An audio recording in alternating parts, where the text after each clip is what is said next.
So you want to learn jungle and understand the best carry role in the game. However, if you are new to the game, it can be kind of overwhelming. Jungle is the most complex in terms of the amount of information you need. However, in this video, I want to simplify that for you with 7 tips to streamline your thinking and understanding of the jungle if you're a beginner or intermediate player. And then at the end, I will go over a raw gameplay showcasing to you exactly how all of these tips work in practice. You should watch this video, learn how to jungle, learn what jungle is, and be able to have a greater impact in all of your games. Even if you are new from Arcane, just learning Warwick and Vi. And while this video will cover all of the essential things that every player needs to know before jungling, it isn't just for beginners. It can be valuable for even more experienced players just to recenter yourselves and understand why you do what you do, from solo queue to flex 5s to clash, whatever it might be. Right, first thing up here, we're going to describe what the hell is jungle actually. Now, a lot of people tell you, hey, jungle, get 10 CS per minute, just farm it up. But most new players are like, wait, what does that mean? It means they want you to farm all of the jungle monsters. We've got 4 of those camps there, the wolves, the grump, the raptors, the krugs. We also have 2 buffs, the red buff and the blue buff. Those 2 things spawn every 5 minutes, but all the other camps I just mentioned, yeah, they spawn every 2 minutes 15. However, a role wouldn't be invented just so you could farm it up and play like it's World of Warcraft. No, you are really there to use the smite button, that's your summoner spell that you have, to secure grubs, which help you take down turrets quicker, to take a herald that spawns at 40 minutes to help you take down turrets quicker, but also to stack dragons, which allow your team to get stat power-ups. More damage, make you tankier, make you move faster, make you attack faster. The specifics and the details of that, I will leave a link to everything below for you, so this will be a great help for a newer or just players who want to refresh what they need. But that doesn't really make sense. So we farm, we get our own economy, which is our golden experience. Every time you take a monster, you get gold, you get experience, and then we secure those objectives in those forms in order to help our team power up. The thing is though, ultimately, a jungler's purpose is to have proactive lane impact to help your teammates get gold and experience as well. And here's the kicker. So if those are the 2 things we do, what's the third thing on my 3 jungle approach of what jungle is? It is simply to prevent the enemy jungler from doing any of this. Jungle denial. Now that's a more advanced concept, but fortunately, if some of this is a bit overwhelming or maybe you want more detail, I have made in-depth courses for these informations and for people of these ranks, and they're currently on an Arcane special of 90+% off for those ranks. And of course, there's a whole bunch of other coaching and courses for different ranks. Whatever the hell you need to actually improve and climb quickly and reach your dream rank and learn jungle, that is all available at virkayu.gg, so click the link below or head there directly. And ultimately, this is where things get confusing for newer or more intermediate level junglers, is that you think, okay, I need to farm now, or I need to do a dragon now, or maybe I should go ahead and gank now. Your laners will ping you and try and get you to serve them. No. You help them, but at your discretion. Because remember, the whole goal here is for every champion in the game to get gold that you use to buy items to make you stronger, and of course to get experience that help you level up and get stronger. So for Virkayu, that's a nice little overview. I'm refreshed to understand what jungle is, but how do I actually put this into a sort of practical sense? Right, let's start off with how you must clear. Clearing is the most important aspect of jungling because that's where you start, right? You start there at the beginning of the game. In what order do I clear the camps? And also, you need to get good at clearing that quickly, because the quicker you are, the more plays you can make ahead of the enemy jungler. For example, if they're finishing their clear and you go ahead and gank the lane that they wanted to gank, but now they can't because you did it, well, you have an advantage there. So different champions will offer different clear routes, but for beginners and intermediates, I usually recommend 2 options. The full clear, which is where you start on a buff, or perhaps you start on the raptors. Really, that depends on your chosen champion. We'll talk a little bit about that in a second. But you then go ahead and you take all of those camps in order all the way down to the bottom of the map. Alternatively, I like a 3 camp option for most of you because it allows you then, instead of full clearing like this, to focus on your farm. You can focus a bit more on a gank early to help your laners. And that's where you kind of just do all of the red side camps, all of the blue side camps. And of course, I will leave a link in the description to my roots video, which goes over all of the other variations, the 4 camps, the 5 camps, the 6 camps, the 3 camps. Don't worry about overwhelming yourself. The 2 here are the best recommended, but if you want to learn a bit more about them, I will have the video in the description. The most important thing is no matter what clear you do, you focus on 2 things. Optimizing the speed at which you take your camps and optimizing the health you have when you're finished. No point finishing a clear low HP and then dying on the scuttle crab fight because the enemy jungler has more health than you. So how do we get better at that? First and foremost, we use a term called kiting. That's where we drag the camps in the direction we want to go next. Obviously, there is a limit to how far you can drag it thanks to new systems. We have a burn damage from the jungle item that you buy at the beginning of the game, Three choices there. Blue one makes you go faster eventually, red one does more damage and slows the enemy, and the green one obviously gives you a bit of a shield. But in terms of raw jungle items, that doesn't happen until way later in the game. Early game, it's just something that does a bit of tick damage, that means damage over time, and so you can kind of let your camps tick down and walk away, as you can see from this example here. Now, yes, there are specific ways that you can get better at actually clearing, but you want to know the absolute best way? Go to League of Grabs, go to your chosen stat website, look up the rank 1 players of those champions that you choose to play, look at their match history on the server you're playing, type their name into the client, click on their profile, go to the match history, click on the game, press play, watch that replay, and then record it with an OBS tool or something like that, and study. Okay, when he does red to Krugs to Raptors, what exactly is he doing compared to me? When he does blue Grump Wolves, what exactly is he doing compared to me? And then before you go into any game, just practice that, get a little bit better at it. I just coached an Iron 3 jungler who in 1 month took off 15 seconds from his clear through my coaching and through doing these practice tools in between. I suggested the same thing. Boom, now we have an advantage. We can beat places first. And of course, from this guy gets kills. And now you're thinking, okay, you're talking a lot about doing the clears and then looking for ganks. How do I choose which lane to gank? Well, in that particular situation, it's not always the easiest. It's kind of good to have good champion knowledge, like what does a champion do? Do they have quote-unquote crowd control or CC that allows enemy champions to be stunned? That basically guarantees a free gank, especially if they're really pushing up. And the most important point is simply to understand vision control, approach angles, and as I just said, CC stacking. This means that when you walk into a lane, you want to understand, does my laner have the health and the mana to actually, do something in this gank? Because there's no point ganking a lane like you see here from this Nocturne, where your laner is all the way back on the turret, they don't have the resources available to help you with the gank, and it's a waste of time. Whereas you look at this old screenshot that I've had from a ganking video, you can see there's a big wave coming up with the minions, much like the one we just looked at. The laner resource is something we have to consider, and if you show too early, you're going to allow the enemy champion to escape. So how do you improve in this? Well, very simply, my friends, this is champion knowledge and understanding. But fortunately, I can help you with that. The first video in the description under the ganking banner will be a specific, in-depth how you need to gank, everything you need to know about ganking philosophy, ganking checklists, angles, what to consider, CC stacking. So if that is something you're struggling with, go watch that video. If you have now watched that video or you understand how to gank overall and you need champion knowledge, the official League wiki just launched.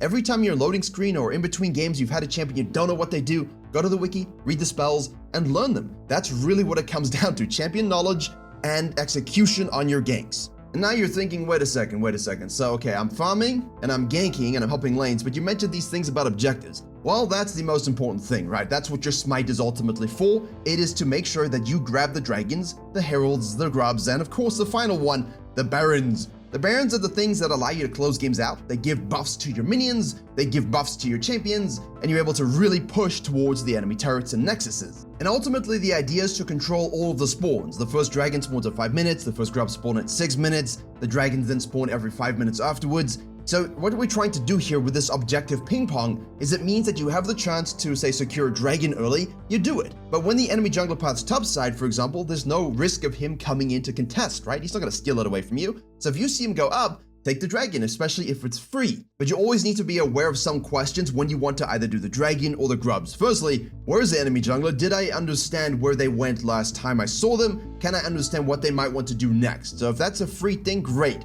But then look for the dragons, for example. Where's my mid lane? Where's my bot lane? Do they have priority? Are they going back to base? Have I hit the plant to check if it's warded? Have I scanned to check if it's warded? Have I placed a control ward behind me to see if someone does randomly show up? Some of those questions would have popped on your screen now. They haven't changed from 3, 4, 5, 6, 10,000 years ago. It's always the same, my friend. Same thing when you go for grubs. If you go for grubs or something like that, and you have no prior in the mid lane, by that I mean your lane is pinned on the turret, and you can see the map, it's all dark, you could be collapsed on very easily and killed. So have this objective ideology in your mind. All right, if I want to do it, and I have the smite available, where's the enemy jungler? Where are my laners? Where are their laners? And is there any sort of vision that could give away what I'm trying to do here? Because that's when you actually cause problems for yourself and your team. And now you're thinking, okay, I understand. We've got clears, we've got ganks, we've got objectives. But then you mentioned at the beginning of this video, 10 CS per minute and like just farming away and getting really strong that way. Why don't we do that? Because that is what I call over jungling. I have to stress the importance of balancing all of these things, farming, objectives, and ganking. If you focus too much on farming, and of course this term counter jungling, which is where you take the enemy jungler's farm as well, you might have a really high CS per minute, but then you're gonna have a very low kill participation, so your team are kind of playing without you a little bit, and a lot of times in lower MMR ranges and even in higher MMR ranges, what you're gonna notice is that your team are losing by the time you're ready to actually play. That's why this is not good. You might miss a lot of free ganks of low health targets where you just walk up and smack them in the face and kill them, and then you can go back to farming afterwards. You might simply miss opportunities to go take an objective because everybody is low and dead, and you're not even noticing it because you're too busy farming wolves again. Likewise, spending too much ganking, and if you watch a ganking video, you'll see exactly what I mean, you're gonna have not a lot of farm, which means you have high kill participation, but low CSPM. That's not good either, because if you go too low on that CSPM in the farming, you're gonna miss out on a lot of experience, a lot of gold, and you end up actually being quite weak. Ultimately, what I want from you as beginner and intermediate junglers is the following. Full clear first initially, look for a gank, grab a scuttle crab. If there's nothing else you can do, go back to base and buy. Before I full clear again, is there anywhere I can gank? If there is, go ahead and do it. If there's not, full clear again. Now you can focus on your first objective. Do I do dragon? Do I do grubs? That will depend on which side of the map you are, and that will depend where the enemy jungler is. But fortunately, this can be very easily explained in a practical example. So I'm going to get to that in 1 second. Just one final note here for the seventh thing, efficient itemization. Your champion will have 2 to 3 very core items that are just best on them. Use u.gg, use your stat side, look at that and say, okay, I'm building this, I'm going to learn what these do, and I'm not going to think too much about it. After those 2 to 3 items, that's when you think about things, right? So don't overstress this just yet. Focus on getting to 14 minutes, 20 minutes, having, that 10,000 gold where you got your 3 items. You'll see an example build on screen when I do these in my emails and I do these for my private community and I put these in build videos. I'll leave a link to a build video below, for example. Those 2 to 3 items amplify your jungler's stats in a way that best allows you to actually win. And the entire goal of everything I've said is to get to these itemization points, get to level 11, and really then start to control what we call macro. And the good news is macro is pretty damn standard and has not changed. After 40 minutes, the fact that grubs might come and go, the fact that heralds might add up and disappear, it really doesn't matter whatsoever. There's a lot of those same principles that apply the same today that they did 10 years ago. I will leave a link to some of my best macro videos. Some of them are legacy, the map will look different, but all of the pathways and the decisions are 100% real and raw and true for today. So let's jump into the gameplay video now to showcase to you exactly how all of these things come together. Okay, this is our live review of all of the concepts we have just gone over. It'll be free flowing because it's easier to click around and kind of show you what exactly this looks like. Now, this is a silver MMR game, but we have here a gold jungler versus a goldish jungler as well. So what you're looking at already from the get-go, and I hope you're paying attention to this, is look at this guy's build. We have Ignite here, and we have on the secondary page Revitalize and Bone Plating. Now, I'm going to skip forward to the first clears, but this is a very, very important concept for most people to understand. You are very unlikely to reinvent the wheel when it comes to runes in this MMR range or when you're a newer player.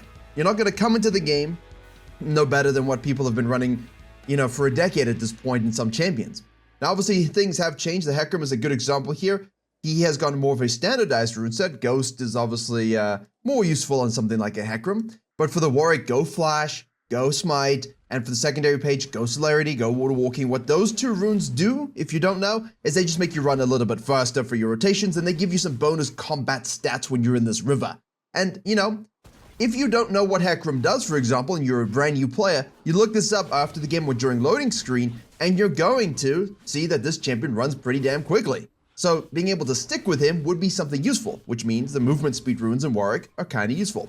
Obviously, at this point, I'm going to assume you know what Warwick does. I'm going to assume you know a few things about champions. Obviously, if you're a true beginner, I have left links to wikis in the description so you can kind of look at these things. With that out of the way, let's go back here because not only was he late to the beginning of the game, please just be ready. At 14 seconds, leave your base, go and watch your entrances to the jungle here. Make sure no one's invading you with some random stuff, and then do your clear. Now remember, what did I say? Keep it simple. Full clear or do a quadrant. Blue, Grump, Wolves, look for a gank, look for a gank, look for a gank.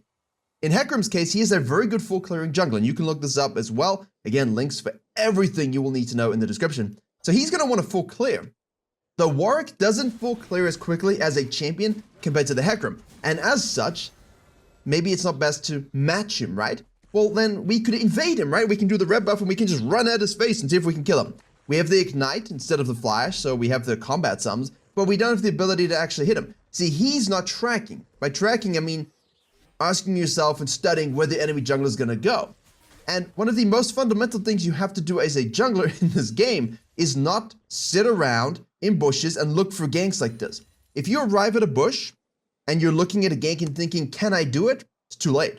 You've got to be thinking about the gank while you are farming, yes? And again, something we didn't talk about in the core aspect of this video was leashes, right? A leash is where a jungler will start on a buff. This is the blue buff here, or the red buff here from the Warwick, and they get help from their laners. Now, the way the jungle pets work, the jungle itemization here, okay, that you buy in the shop, you don't really need a leash anymore. Now, it's good to get one for high-level strategies and misdirections, but you don't really need one here. It's better to learn how to clear without getting a leash.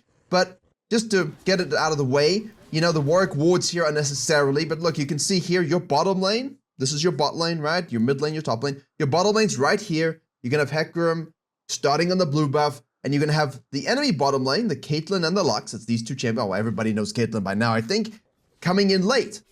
So they're already farming, and then you're going to see them show up. Oh, there they are. And look, if you click while you're doing this, you click over here or press an F key, you will see the F key, the top row of your keyboard. You'll see, look, mana's missing. Oh no. Well, it looks like she helped the Hecarim. So this Warwick's going on a nice adventure to invade the Hecarim to try and kill him, but he's not going to be there because he's already on the other side, right? And now he's looking for a gank and he's just waiting for it. There's nothing happening here that is strong, that is good, that is smart.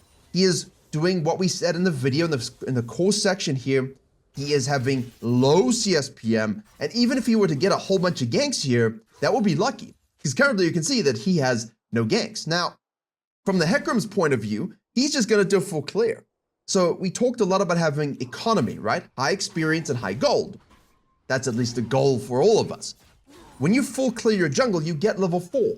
This means that you will be at a higher level than those who do not, and you will get more gold for those who do not.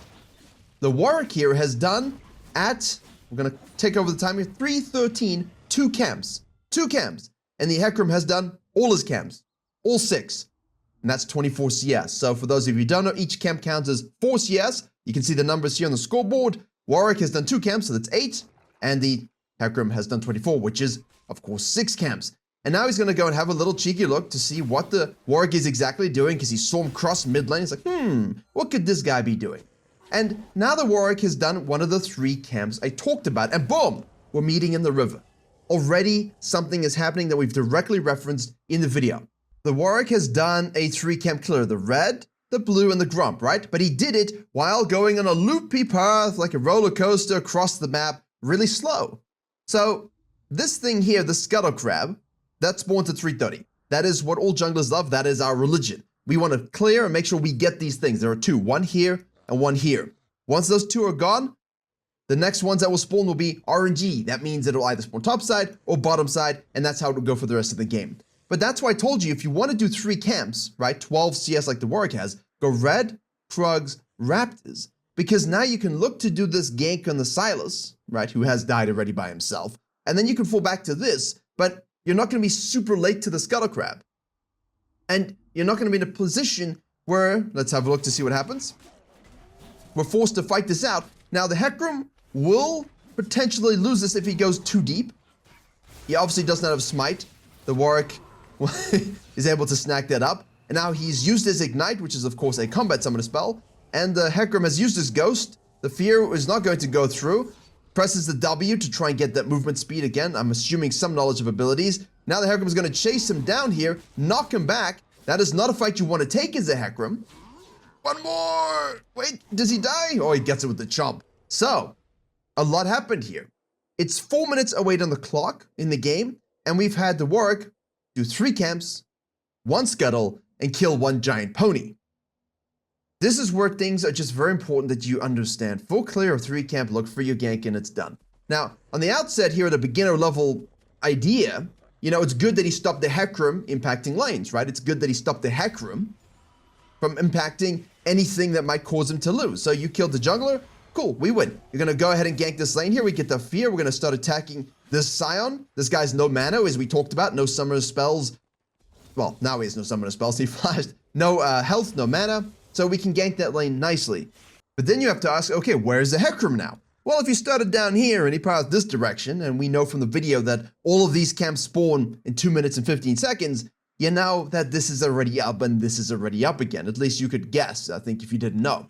So the Hecarim has been killed, he's gonna spawn, and now the Hecarim's gonna know, oh look, Warwick was topside, therefore maybe I can steal some camps away from him. I mentioned the term counter jungling. This is counter jungling, right? We just walk into his jungle and we take it. That we know it's available because the Warwick didn't do them. We could see the guy only had 12 CS, 16 CS, and we had 24.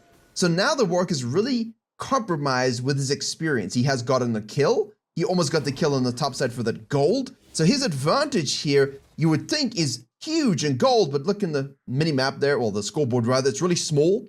But the Hecarim's at 1,641 gold, and the Warwick's at 1,597.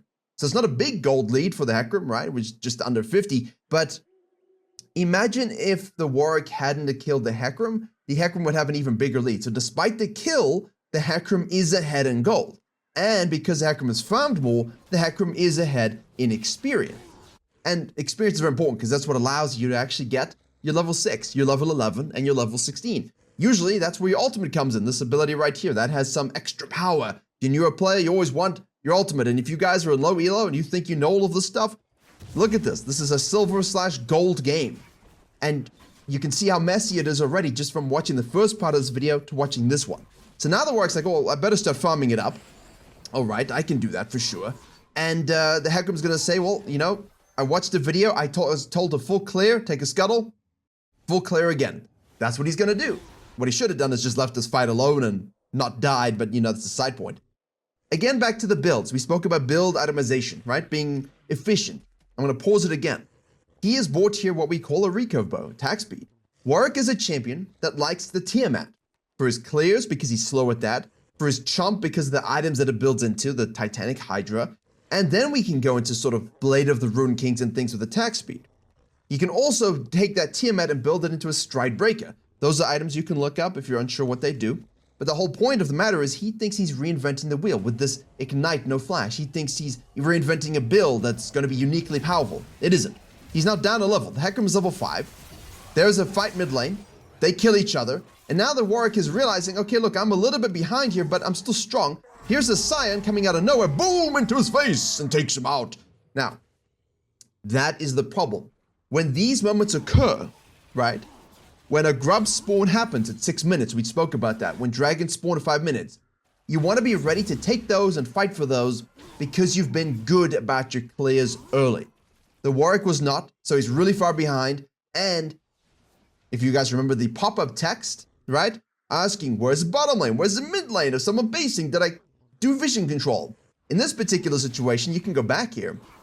Did you pay attention to where the Scion was before you started to fight the Hecarim? Look at this now. The Warwick is down 2 levels to the Hecarim. 2 levels. Now, when you're down 2 levels, and there's the ultimate, that was the ultimate from the Hecarim, the fact that he dies is a separate issue. Because look, we're going to have this 2v2 fight. Obviously, the mid laners are the ones rotating now, so we're going to pay attention to that. But look at the Hecarim here. He's quite low on the mana here, right? He's spamming this ability, his Q. He's quite low. He hasn't recognized the fact that the enemy mid laner could be showing up. And he's not going to have enough damage here to actually kill the Warwick because, again, he's got a lot of gold he has not spent. You can have a 3-4 level lead, but if you don't go spend your gold, you haven't bought items. And those items make your abilities do way more. And, of course, now he's going to reap that reward. He's going to ult in here, and now he has no more mana. So he has no more mana to actually fight. The Tahm Kench just ate the Warwick, that's his ability. This thing right here, Devourer. He eats a champion, so you can't keep fighting him, right? So all of these things add up together in terms of your champion knowledge, your item efficiency, your base timing, your clear. It all comes to these moments. So the Hecarim here is 0-2-1. The Warwick is 1-1-1, but the Warwick is jungled very, very badly. So it looks like the Warwick is playing okay, because look, he just won another fight. But the Hecarim could have easily made the Warwick useless by not dying here, and by not dying here and just leaving. Because he would have so much golden experience on the Warwick, he could then go and use his ultimate. Oh, look, maybe he could gank this, right? Come on, Caitlyn. Come on, Caitlyn. No! You see, he could have ganked this. Look at this. If the Hecarim just walks away here, bases, and then runs down and clicks on the map and goes, ooh, a tasty treat. This is where he could use his ultimate, right? He can go really fast, press the ultimate that you saw, boom, double kill. And now we can counter jungle again and then take a dragon. So he's done the objective ping pong. He started off the grubs, He walks away, he kills bot lane, now he does the dragon, now he can farm again, right? Now we can gank again, the grubs are going to spawn again, so he'll do the grubs, goes back to base, then the next dragon will spawn and he can do that again, right? Total objective control. And the reason why he could keep doing that objective ping pong, is because the enemy jungler has done all of the sins in this video that we said you should not be doing. Terrible clear, terrible itemization, horrific summon of spells, greedy pathing, taking fights when he shouldn't. And honestly, it's caused a huge problem with his ability to be meaningful and strong in this game. See, the Hecarim's just doing exactly what we said in the video, minus those two things where he should have left. He didn't recognize it, but that's his learning lesson. You know, you can't fight the Warwick here with Ignite. Yes, he's quite strong early, and you just have to leave. Here, you get the grubs, you got level 6, the Warwick's level 4, look at mid laners rotating up, all right, goodbye, and leave, all right? Don't die unnecessarily. Obviously, it's okay to kind of die sometimes, but, you know, for objectives and for team fight. Now the Warwick is going to go ahead and do some counter jungling himself, but at this stage, the damage is very much done. Obviously, the Hecarim has to be careful here. Oh, watch the Zeds, the abilities, if you don't know. This is what we call greedy counter jungling, but he's able to live. Oh, there's the Warwick. Now he's level 6. He decides to ult. That's his ultimate right there. And the Silas steals his ult. That's what he does, and then uses it to escape. So the Warwick does some counter jungling, gets some good stuff, right? There we go. You know, it's messy, isn't it? It looks clean, but it's not clean. It's messy. And all of the things we said in this video are they're not being done at a consistent level. The Hecarim, I can just say, is doing the smart thing of just ensuring he's full clearing and getting objectives. What's the other thing you must do? Counter jungle to stop the enemy jungler from farming it up, and also now deny him kills. Now, the Hecarim hasn't really done that yet, so that's the thing you want to think about. The Warwick, on the other hand, is trying so hard to deny the Hecarim from doing objectives and impacting lanes that he's forgetting that it's all balance, right? You got to balance everything together. This now, from the Warwick, you would think, oh, that's pretty damn good, right? He's going to deny the Hecarim, but he's dead. He's dead. Because same thing with the dragons, when you go for this aggressive play, where is the Caitlyn and the Lux, the bot lane? Where is the enemy mid laner that you just killed, right? Pay attention to where people are on the map, because you're not always going to be strong enough just to kill everybody 1v4. This is not Call of Duty, it's not Halo. You can't do those things. And the Hecarim there has his ultimate. He has a level lead. He's got more gold. He's got more experience. His team are able to kill. And that's it. The Warwick is now 2-2-1. He might feel thumbs up. I'm doing a good job. Look at my KDA. But then what I say is, look at the CS. Look at the CS, my friend. 71 to 34. This will actually be 75 here, so we'll literally be very close. Actually, very close. We are over double, as it were. So, early on in the game, for this early game jungling, this is what we really spoke about. These are the things that you can see in practice when they're done and when they're not done, and the pros and cons to all of that. I'm not going to go much further here because this was just a light look at some of those mistakes when they're not done and things you can look out for. Obviously, pay attention to your clears, study those things well. If you want to understand how to look at a full game for each MMR in terms of how all of this stuff stitches together, I've made a very long video that goes into depth on all of these at every single level. That's on your screen now.